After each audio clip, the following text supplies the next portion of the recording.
Okay, so I'm back with Deepika, and we know that splits are one of your signature postures, really. We see you in your pictures on Instagram, loads of splits. Yeah. So what are your tips for doing splits? The first thing obviously is to open up your hamstrings. So you can do a bit of different things. One of them is probably just holding this kind of a stretch, flexing your front foot and getting a deep opening in your hamstring. The second thing is you want to really open up your hip flexors.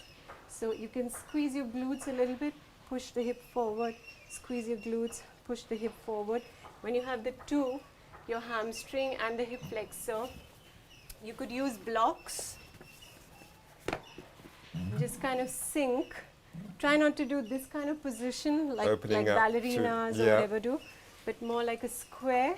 You can hold this. Nice. Try to point the toes, squeeze, so you have tightness in the quadricep, nice clean lines. And you're up on the ball of your back foot rather than on the top of it? Yeah, in the beginning. Okay. Once this feels comfortable, then then you start sinking. Okay. But I would say hold this 30 seconds after doing those two, and then slowly as you get more comfortable, slide down. Sink. Nice. But I think it's very important, if you have any pain in your hamstrings, you just stick with this position. Keep up.